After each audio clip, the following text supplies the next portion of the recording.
Very good morning to all. So आज हम एक रूब्रिक को समझेंगे।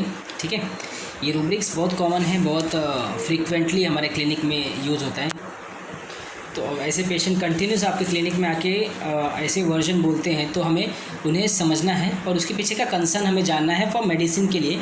ठीक है, तो वो रूब्रिक्स है एंगर फ्रॉम इंटरप्शन। ठीक है, एंगर फ्रॉम इंटरप्शन, एंगर मतलब एनॉइंग। ठीक है, किसी भी चीज़ से गुस्सा आना।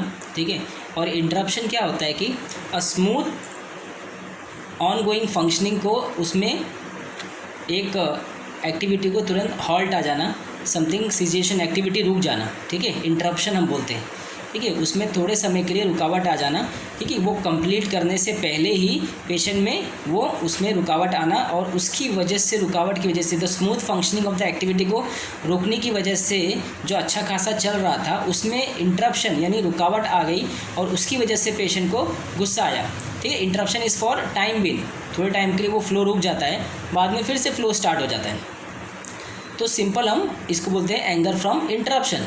सो इसको हम नॉर्मल पहले एक सिंपल एग्जांपल से समझते हैं कि इसको हम कैसे ले सकते हैं। फॉर एग्जांपल एक टीवी में मैच चल रहा है। ठीक है, बहुत इंपॉर्टेंट मैच है, 6 बॉल पे 6 रन चाहिए। एंड उसके बाद उसने एक सिंगल लिया, और सिंगल लेने के बाद क्या हुआ कि सडनली अचानक से मैच का सिग्नल ऑफ हो गया।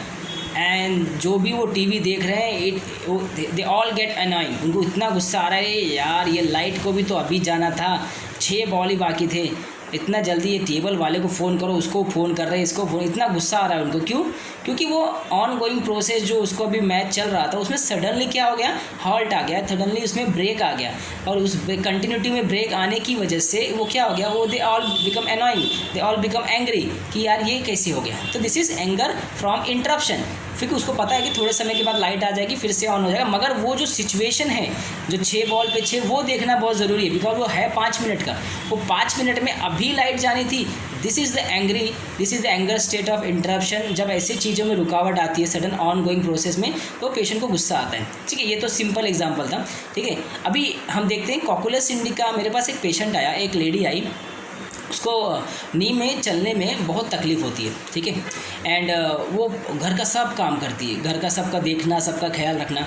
वो बोलती है कि डॉक्टर साहब, मतलब मैं ना सुबह उठ के ना ये पैर रख नहीं पाती, वो पैर रखने में मुझे बहुत दिक्कत होती है, और फिर जैसे मैं पहला पैर रखती हूँ सुबह उठ के, एंड वो आगे बढ़ने नहीं देता है।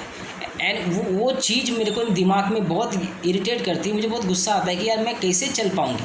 ठीक है, फिर बाद में धीरे धीरे करके मैं फिर भी सब काम करती हूँ, मगर ये मुझे काम करने से रोकता है। एंड यही बात मुझे बहुत तकलीफ़ देती है, यही बात मुझे बहुत गुस्सा दिलाती है कि ये मेरे को काम करने से रोक रहा है। मेरे बच्चे हैं, मुझे उनके लिए खाना बनाना है, मेरे पति है, मेरे को उनके ऑफिस का टिफ़िन बनाना है, मेरे उन सब का काम करना है, मेरे घर पे सब काम मुझे ही करना है, और सबका देखना है, मुझे सबका ख्याल रखना है। तो अगर मैं इस दर्द से ऐसा रुकेगा तो मैं उनका काम कैसे कर पाऊँगी। So now see the concern of the patient. Patient का कंसर्न क्या है? घर का ख्याल रखना, लोगों का ख्याल रखना, और इस दर्द की वजह से वो परफॉर्म नहीं कर पा रही है, अपने घर को केयर नहीं कर पा रही है। सो क्या हो रहा है? Anger interruption with care is cocculus indica. Simple है, anger interruption with care, with careful of others, element from cares and worries, जो केयर से जोड़ता है एंगर इंटरप्शन को, इज कॉकुलस इंडिका। आँख बंद करके आप प्रिस्क्राइब कर दो। ठीक है, anger interruption with care with disturb hours to bill is cocculus indica. ठीक है, सेकेंड एग्जाम्पल पे हम जाते हैं। सेम इंसिडेंस, एक लेडी, ठीक है, उसको क्या हुआ कि उसको बैक पेन है। बैक पेन की वजह से क्या हो रहा है कि उसको ऑफिस में बहुत छुट्टी लेना पड़ता है। ठीक है, उसने बोला कि डॉक्टर साहब, इस दर्द की वजह से मैं महीने में कम से कम 7 से 8 बार छुट्टी हो जाती है। ठीक है, एंड मुझे ये दर्द जब होता है ना डॉक्टर साहब, मुझे बहुत इरिटेट होता है, बहुत चिड़चिड़ाहट होती है, मेरे से कोई बात ना करे, मुझे कोई बुलाए नहीं, मुझे कोई बोले नहीं। ये दर्द की वजह से मैं ऑफिस नहीं जा पाती हूँ, और ऑफिस नहीं जा पाती हूँ तो मेरा काम रुकता है, मैं काम नहीं कर पाती हूँ, मेरा अर्निंग रुकता है, मेरी जो कमाई है वो मुझे कट के मिलती है, मेरा सैलरी मुझे कट के आता है। ठीक है, तो मगर मुझे ये चीज़ बहुत मेरे दिमाग में इतना फ्रस्ट्रेशन करता है। अगर उस टाइम मुझे कोई बोल देता है कि क्या हो रहा है, कैसा दर्द है, तो मैं सोचती हूँ कि उसको सुना दो, उसको इतना बोल दूँ, इतना गुस्से में इसको चिल्ला देती हूँ कि मुझसे बोलो मत, प्लीज़ डोंट डिस्टर्ब मी, मुझे मेरे पे छोड़ दो। What is this? This is anger interruption disturb averse to being, ठीक है, irritability, pain during, quiet wants to be, disturb averse to being, this is nux vomica. Nux vomica का इंटरप्शन जब आता है विद इरिटेबिलिटी आता है, with quiet wants to be आता है, उसको शांत, उसको छोड़ दो, उसको बोलो मत, उसको बुलाओ मत, नहीं तो वो क्वारल आ जाएगा बीच में, ठीक है, वो झगड़ा करने लगेगी, ठीक है, बिकॉज क्वेरलसम, डिस्टर्ब व्हेन, एक रूब्रिक है, सिंगल नक्सवामिका है, एंगर इंटरप्शन है, इरिटेबिलिटी, पेन दूरिंग है, मतलब उसको छोड़ दो, उससे बोलो मत, कोई बोल दिया तो मतलब फिर तो वो सामने वाला गया समझो, वो पूरा का पूरा जो वॉल्केनो है ना उसके ऊपर फट जाएगा, ठीक है। नक्सवामिका से दूरी रहना चाहिए, क्योंकि वो फिर वो गुस्से में एब्रप्ट है ना, एब्रप्ट है, वो क्या बोल देगी, झगड़ा करने लगेगी, इसलिए उसको उसके हाल पे छोड़ दो, मुझे कोई बोलो नहीं डॉक्टर साहब। और उसका जो ऑफिस का सैलरी कट रहा है, दिस इज इंटरप्शन, बिकॉज वो पेन की वजह से वो सैलरी कट रहा है, ये भी इंटरप्शन है, वो ऑफिस नहीं जा पा रही, ये भी इंटरप्शन है, ठीक है। तो ये anger interruption with irritability with quarrelsome, ये नक्सवामिका है, ठीक है। So this is anger interruption with nux vomica. और एक बच्चे का केस है, अराउंड 1.5 ईयर का एक बच्चा है, उसको सीवियर मतलब कफिंग का प्रॉब्लम था। जब वो उसको लेटाते थे, मतलब मैं उसका वीडियो बना के भेजा था मुझे, तो जब वो बच्चे को उसकी मदर लेटाती तो वो बच्चे को इतना मतलब सांस लेने में, ही कैन नॉट ब्रीथ, जब वो लेटता था वो ब्रीथ नहीं कर पाता था, और ब्रीथ नहीं कर पाता था, वो क्या करता, इतना इरिटेट हो जाता था, इतना चिड़चिड़ाहट होता था, वो ऐसा नाखून से वो अपने ऐसा पकड़ के डायरेक्ट वो नोच लेता था, मतलब जो सामने रहता था, इतना इतना ज़ोर से क्रैंकी हो जाता है, इतना ज़ोर से उसको शांत नहीं होता, फिर उसको गोदी में लेके ऐसे इसको रॉक करना पड़ता, उसको गोदी में लेके हिलाना पड़ता, वो गोदी में रहता, अगर उठाने पड़ने से वो शांत हो जाता, मतलब वो कैरी करते तो शांत हो जाता, फिर लेटाते, फिर वो ब्रीदिंग अटकता और फिर उसको बाद में इरिटेबिलिटी, गुस्सा बढ़ जाता।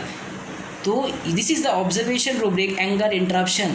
यहाँ क्या हो रहा है, बच्चे का इंटरप्शन क्या हो रहा है, जो ईज गोइंग ब्रीदिंग है, बच्चा सोने की वजह से क्या हो रहा है, वो इंटरप्ट हो रहा है ना, वो हॉल्ट हो रहा है, वो रुक जा रहा है, जिसकी वजह से बच्चा क्या हो रहा है, इरिटेट हो जा रहा है, उसको गुस्सा आ रहा है, और वो क्या करता है, गुस्से में नोच लेता है, वो पकड़ लेता है जोर से मदर को, ठीक है, नाखून का उसके जो मदर का है इधर पूरा निशान आ गया था, दिखाया था, तो इतना ज़्यादा वो ये हो जाता है, चिड़चिड़ाहट हो जाता है, जैसे ही उसका ब्रीदिंग हॉल्ट होता है, जैसे, तो ये क्या है, this is also anger interruption, ठीक है। ये चैमोमिला है, चैमोमिला का इंटरप्शन क्या होता है, इतना जब इंटरप्शन होता है, इतना इरिटेट हो जाता है, तो वो क्या करता है, कैरी करने से, रॉक करने से बच्चा थोड़ा शांत हो जाता है, जैसे ही उसको नीचे रखे फिर से ब्रीदिंग होल्ड होती, इंटरप्शन होता, फिर से गुस्सा बढ़ जाता। तो दिस इज एंगर इंटरप्शन, ठीक है, of chamomilla with carried desire to be carried and carried ML, this is chamomilla, ठीक है। तो इस तरीके से हमें ईच एंड एवरी केसेस में एंगर इंटरप्शन को देखना था। सिंपल हम ऐसी चीज़ें बाकी सब चीज़ों में भी हम देख सकते हैं, जो मैंने 3 एग्जांपल दिए 3 मेडिसिन के।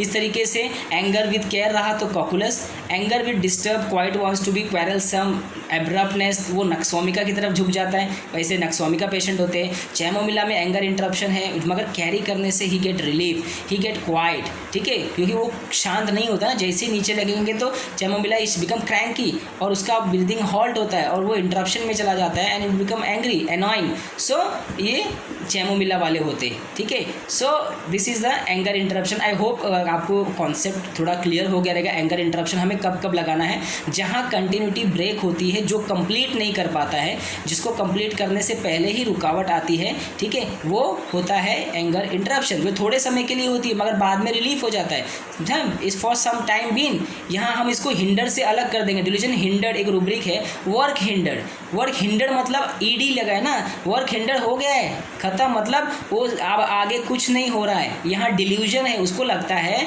कि अगर वो लाइफ में अगर ये प्रॉब्लम, अगर मेरी तकलीफ़ ठीक हो गई होती, ये प्रॉब्लम नहीं होती तो आज मेरा काम डबल होता, ठीक है। यहाँ वो पूरी तरह से रुक गया है, नथिंग, उसके आगे उसका प्रोग्रेस नहीं हो रहा है, तो इसको हम हिंडर से अलग रखेंगे। यहाँ डिल्यूजन है, डिल्यूजन हिंडर्ड, वर्क हिंडर्ड, और वहाँ एंगर इंटरप्शन है। Interruption is for time being, जो कंप्लीट करने से पहले बीच में सडनली रुकावट आता है, ठीक है, उसकी वजह से पेशेंट को become angry, become annoying, this is the anger interruption. Hope it is clear, nothing doubt is. आप सिंपल, आप नॉर्मली आप सोचोगे तो आपको ऐसे केसेस, ऐसे सिंपल रूब्रिक्स आपको मिल जाएंगे, जिससे आपको ईजी हो जाएगा आपको डिफ्रेंशिएट करना विद मेडिसिन के साथ। तो thank you so much. Next video में मैं कोशिश कर रहा हूँ कि मैं रूब्रिक्स के थ्रू आपको केस दिखाऊँ, तो उससे क्या होगा कि आप रूब्रिक्स के थ्रू जो मैंने केसेस देखे हैं, जो मैंने केसेस किए हैं, उससे आपको ज़्यादा क्लियर हो जाएगा। और जैसे जैसे बीच में कोई इंटरेस्टिंग केस डालना हुआ तो मैं ज़रूर आपके सामने पोस्ट करूँगा। तो थैंक यू सो मच, ठीक है। नेक्स्ट वीडियो में हम जल्दी मिलेंगे।